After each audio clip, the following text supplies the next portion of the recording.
బంగ్లాదేశ్కి అతిపెద్దదైనటువంటి ఆదాయ వనరు చైనా వాళ్ళ ఇన్వెస్ట్మెంట్స్, ఇండియా వాళ్ళ ఇన్వెస్ట్మెంట్స్తో బంగ్లాదేశ్లో సాగినటువంటి అతిపెద్దదైనటువంటి గార్మెంట్ ఇండస్ట్రీ.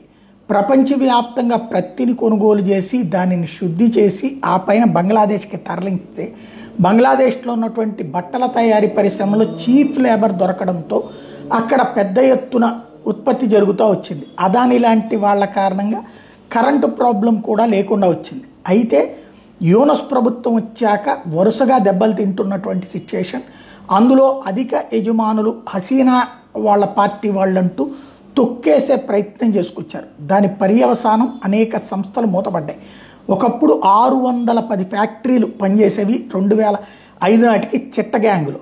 ఇప్పుడు అవి 348కి పడిపోయినాయి. ఈ చివరికి 5 లక్షల మంది ఇప్పుడు దీంట్లో ఉద్యోగాలు చేస్తున్నటువంటి వాళ్ళు క్రమంగా ఉద్యోగాలు కోల్పోతున్నటువంటి పరిస్థితి. ఒక్కొక్క ఉద్యోగికి నెలకి 35,000 నుంచి 50,000 రూపాయల డబ్బులు బంగ్లా ఢాకాల్లో సంపాదించుకునే వాళ్ళ పరిస్థితి ఒక్కసారిగా రోడ్డును పడుతున్నటువంటిది. అదే సందర్భంలో తాజాగా మరొక 15% గార్మెంట్ ఫ్యాక్టరీలు మూసివేత దిశగా సాగుతున్నాయి. ఇది అక్కడ ఉన్నటువంటి వ్యాపారులు చెప్పుకొస్తున్నటువంటి మాట.